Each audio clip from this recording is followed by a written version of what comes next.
Indies வேலி சிவிலைசேஷனுக்கு இன்னொரு பேரு தான் ஹரப்பன் சிவிலைசேஷன். இண்டஸ் ரிவருக்கு பக்கத்துல நம்ம எக்ஸ்கவேட் பண்ணும்பொழுது, அப்போ ஆர்க்கியாலஜிஸ்ட்க்கு கிடைச்ச 2 சிட்டி தான் ஹரப்பா அண்ட் மொஹஞ்சதரோ. அப்புறம் ஏன் மொஹஞ்சதரோ சிவிலைசேஷன்னு நம்ம சொல்லாம, இண்டஸ் சிவிலைசேஷன ஹரப்பன் சிவிலைசேஷன்னு மட்டும் சொல்றோம் அப்டின்னா, இதுக்கு முக்கியமான 2 ரீசன் அப்டின்னா, ஃபர்ஸ்ட்டு ஆர்க்கியாலஜிஸ்ட் 1920ல அந்த சைட்ட எக்ஸ்கவேட் பண்ணும்பொழுது, ஃபர்ஸ்ட்டு 1921ல அவங்களுக்கு கிடைச்சது ஹரப்பன் சிட்டி. 1922ல தான் மொஹஞ்சதரோ எக்ஸ்கவேட் பண்ணி கண்டுபிடிக்கிறாங்க.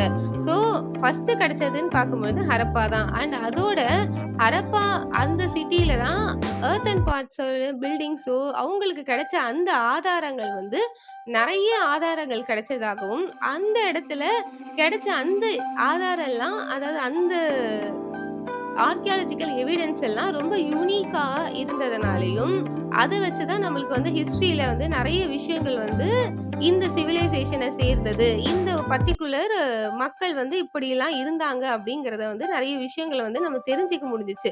ஸோ அதனால தான் இண்டஸ் வேலி சிவிலைசேஷன ஹரப்பன் சிவிலைசேஷன் அப்படின்ற இன்னொரு பேரால நம்ம அழைக்கிறோம்.